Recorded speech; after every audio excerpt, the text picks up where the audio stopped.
Good morning and welcome to the Perfectly Planted podcast. I'm your co-host, Daphne Bascom. If you are joining us for the first time today, welcome to the show. If you're already part of the Perfectly Planted community, we want to thank you for spending time with us, and we hope you'll find today's show enjoyable. That's right. And I'm Vesime Schroering. I echo Daphne's thanks for all of you who have been listening and watching to our episodes up until now. We started this podcast really with you in mind and to plant seeds of positivity and empowerment, and really so that you can live your best life and also help the lives of those around you. And before we get started with today's show, which I think you're really going to enjoy, I want to take a moment to remind anyone who's listening or watching why we are here. Vesime and I aren't necessarily experts in all the topics we talk about. We don't derive any monetary gain from the books we review or from the products we discussed. We're here because we care. We care about our health. We care about the health of the planet, and we care about you. And because we've seen the benefits of some of the things that we're sharing and their impact to our own health and our lives, we want to share what we've learned along the way so that you can have those seedlings that may help spark that change, that may help you launch onto a journey that can change your own health trajectory. Now, we don't want to contribute to the morass of misinformation that can sometimes cloud your ability to make your own health decisions. That's not what we're here to do. We want to challenge you. We want to inspire you. And we want to have you learn more about the 7 pillars of Perfectly Planted and to see if they can make an impact on your life. And if we've done that, then we've accomplished our goal. So that's our why. So getting back to the purpose of today's conversation, Vesime, on our last podcast, we introduced the book we'll be discussing today, which is the OMD Plan by Suzy Amis Cameron. And the book caught our attention because it describes the simple things that you can do to make changes that can positively impact the health and the health of the planet. Yeah, that's right, Daphne. I love this book because it's quite simple. And it's the message is a very simple one in the book. It's just making those small changes. And one thing that I loved was the first message that they have a header: healthier for us, healthier for the earth, which Suzy did name. And it also started the OMD challenge. So OMD stands for 1 meal a day. And it's really taking 1 meal a day and making it more whole food, plant-based. So if you think about it, don't get shy on saying, oh my goodness, plant-based, like you guys are crazy. I don't have time. We're going to share some simple tricks and tips that you can do to just do one of your meals. It could be breakfast, lunch, or dinner. To do that. So I really particularly love that. But I know, Daphne, just like you said, we're both passionate about this, and you've worked with some of your programs. We've touched on Reach-In in previous episodes, but would love for you to share more about your experience, number one. And then number two, people think, let's debunk the myth of protein and needing animal protein as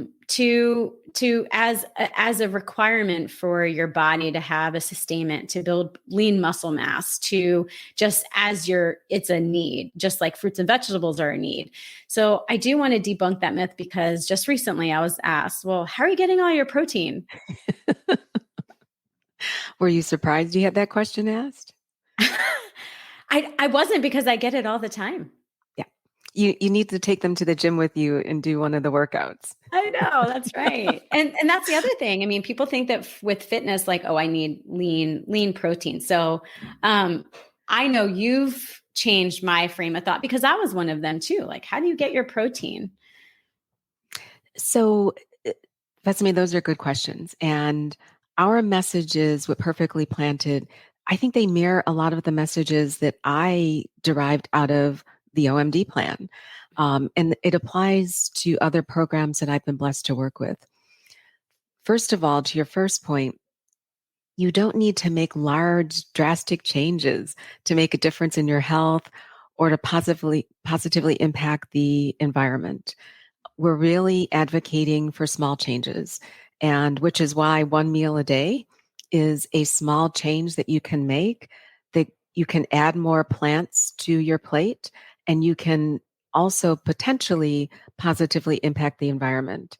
And I think we, in our offline discussions, we've been saying every meal is an opportunity to heal. And so the beauty of one meal a day is that you can start small. You can begin with one meal a week if that is less of a leap for you to make. And I think that we sometimes overthink the next step when in reality, the solution can be really simple. And, and a good example is breakfast. A lot of us have a breakfast that doesn't necessarily include animal protein. So take some oatmeal, take some fruit, done. You've got your one meal a day.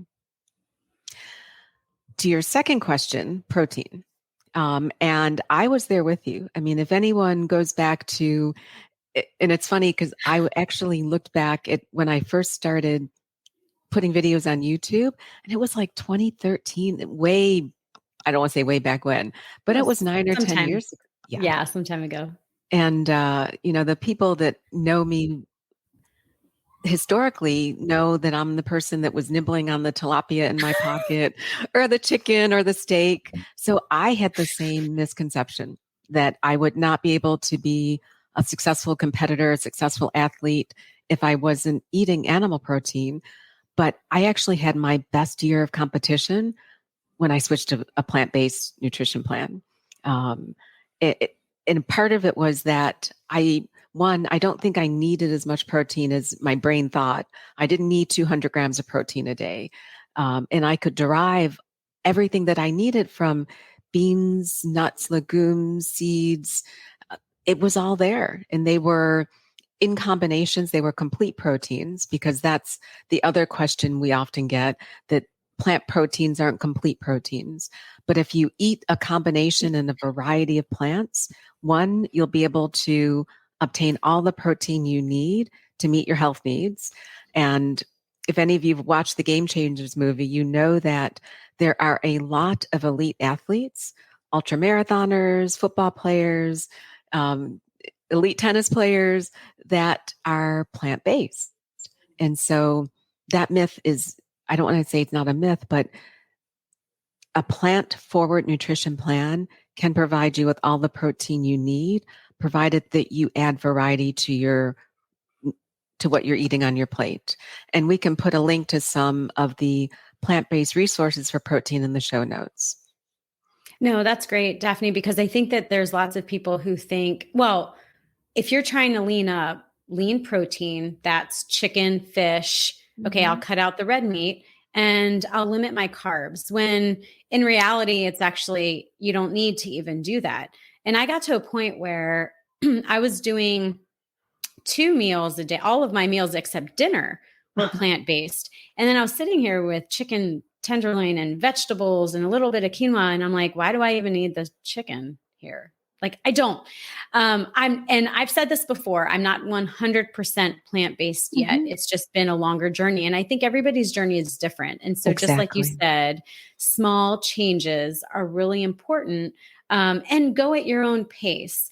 We're just thinking that we'll just, I guess what we're trying to tell all of our viewers and listeners is that just give it a try, one meal.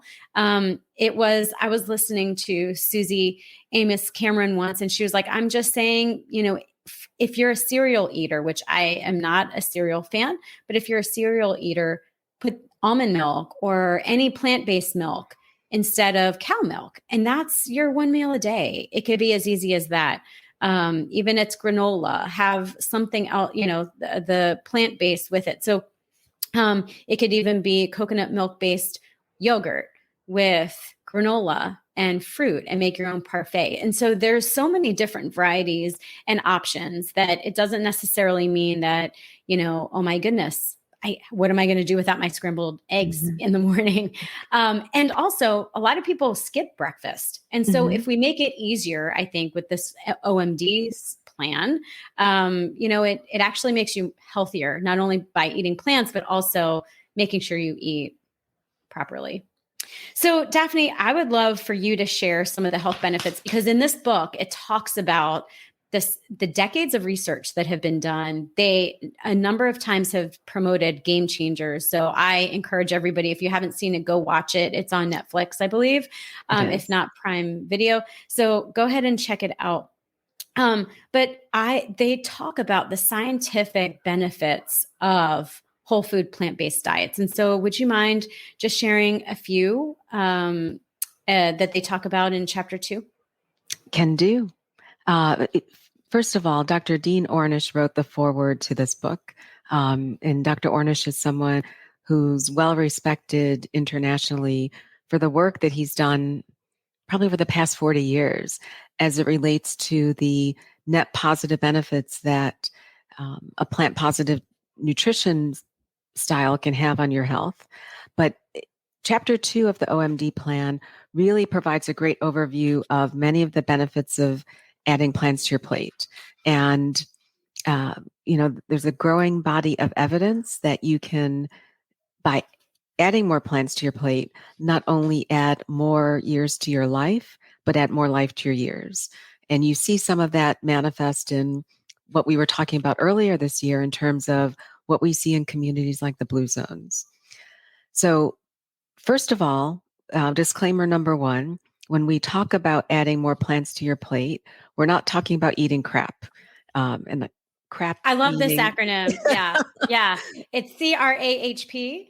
Yep. Calorie rich and highly processed. Because you can eat plants that are unhealthy.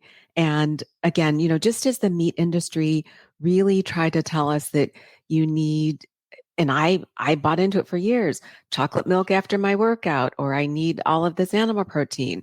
Now what they've done is, because there's been a significant shift in how the communities are investing their dollars into foods that are plant-based, there's a lot of highly processed plant-based foods. That's not what we're talking about today. We're talking about consuming a predominance of whole foods can support better metabolic health. And by metabolic health, and I'm going to focus on that because I think those are some of the key points that came out of chapter 2. It means maintaining a better weight management, better glucose management, better cardiovascular health. By cardiovascular health, we mean having a normal blood pressure or having normal blood lipids when you get your test from your physician during your annual visit. And then, just as we talked about last week with the Alzheimer's solution, it can also contribute to, over the long term, better brain health. And there are some data that adding more plants to your plate, and I keep saying that as adding, not necessarily saying that you have to take things away, but hopefully that adding more plants will crowd out some of the other things, that you may also help reduce your risk of cancer.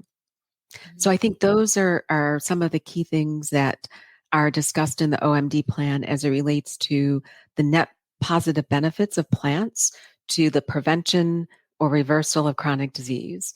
And that's all from eating plants. Indirectly, if you think about it, this can also help your financial bottom line. If you're not paying for doctor visits, if you're not paying for medications, those are indirect expenses that people don't always think of when they think about the benefits of staying healthy. But overall, that big picture is eat more plants and you can impact your health. And as we'll talk more on a future podcast, you can also positively impact the environment. And I could go on. So let me take a pause for a minute.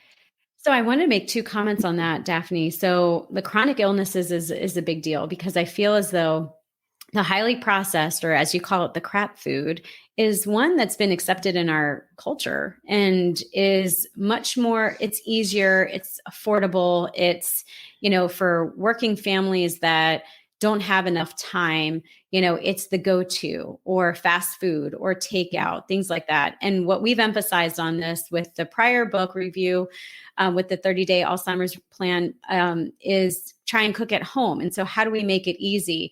And it's really just planning and prepping. is what it is. Because, being a working mother, I need a 30-minute meal, back to the whole, flashback on Rachel Ray's 30-minute meals, but that's what I need. Something that I can cook within 30 minutes to get on the food. And it's doable. It's doable to make it plant-based, and we're happy to share recipes as well. The other thing I wanted to comment on is the chronic illnesses that we get from these highly processed. And it seems as though, and in this book, it talks about how, it's a pill that then you need another pill. Yeah. Then you need another pill to offset all of the side effects from the original pill. And by the way, the pill isn't going to cure you. No. It's not going to reverse any of your side effects. It's not going to reverse any of your chronic illnesses either. What it's going to do is just it's going to control it from spiraling out of control. So and I'm talking about diabetes, heart condition, things of those nature. And that it's one of those, you wonder if there's that, and this is totally probably controversial, but is it the big pharma side of it all, where we're feeding people the convenience of crap food, and also having a solution with crap conditions. And I know this isn't the whole part, but we do, definitely grab yourself a copy of this book, because it does talk about the scientific benefits of that. And the reductions of, you can reverse your chronic illnesses through eating more properly through whole food, plant-based. Again, we have the big food industry that loves to market everything as vegan, gluten-free, whatever it may be, but it's not plant-based. So I've noticed that I spend most of my time in the produce section of the grocery store, and then go through some of the, dried foods. And I think Suzy even says it, like, don't eat it if it's out of a box, a can, or a bag, something like that. I'll have to find it, but it's interesting because it's like, don't eat those processed foods. Go and, go to your local farmer's market, go to, a produce stand and get more local, the better. Anyway, I know we can go on forever, but this also interlinks with what you mentioned, the blue zones and things of that nature. And so I guess the whole part of it is, you are what you eat. So eat good stuff. Your body is your shrine, eat good stuff. And so I know that we've talked about sustainability and longevity. And we've also talked about the blue zones and why do they live so long? Well, that's all interconnected. So would love for you to comment on some of that as well, Daphne. So I do want to pull the thread on a couple of your comments, because oh boy, we could talk forever. So the first one, so despite the fact that I'm a product of traditional medical training and, the healthcare industry, I do think that there are perverted incentives from pharma they're not incented to have healthy communities. Well, most practices today in our existing healthcare model, we are compensated and we're incented to treat disease. We are not necessarily incentivized to keep people healthy. And so there's kind of a gerbil wheel that we're on, that our system is not setting us up necessarily to create a community where health is the value proposition. Whereas treating illness, there's lots of dollars that come from it. I'll pause there, because I know it's very strongly about that one. Yep. Yeah, no, it's a debate. And let me be very clear that all of the physicians, including yourself, they are there because they want to heal, because they want to treat, they want to help.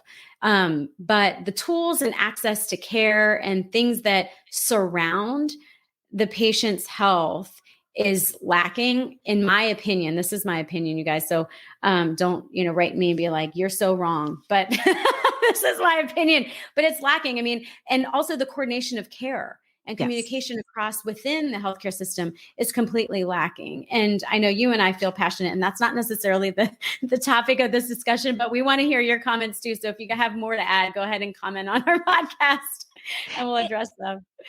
And so two other things, and I know we're over time, and That's why I put 30 minutes on the first slide. So medications have a role. I mean, I don't want anyone to walk away from this saying, well, Vesime and Daphne said I shouldn't take medications. That is not what we're saying. No.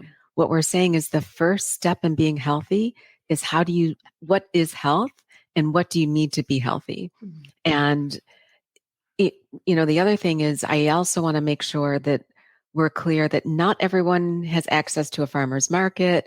Not everyone can go to Trader Joe's or Whole Foods or has broad access to lots of fresh foods.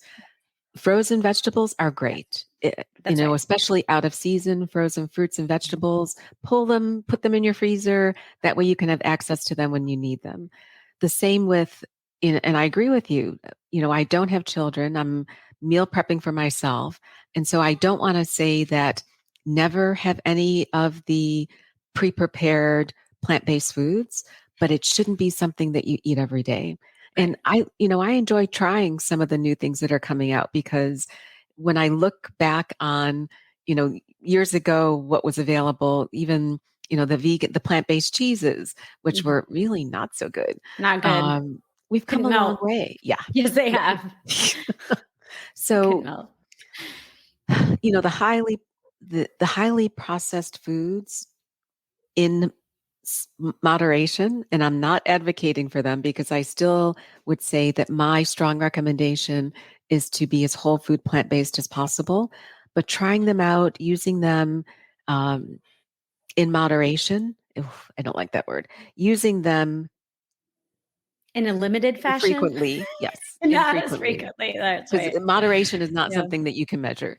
Yeah. I don't want people to say that we said never.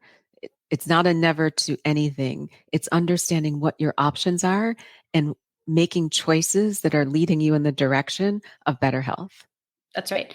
So, I mean, I'll comment on that real quick. And I know we're totally going off topic here, but I will comment that, there are so many great things. And, for weight management and the OMD plan specifically, they say, look, eat whole food plant-based. Okay, great. How are you going to get there? Well, you're taking baby steps, right? Mm-hmm. And so sometimes I really love a good chip. I'm not going to Yeah. lie. Uh-huh. And potato chips are not my thing. I love tortilla chips, but I don't want to eat.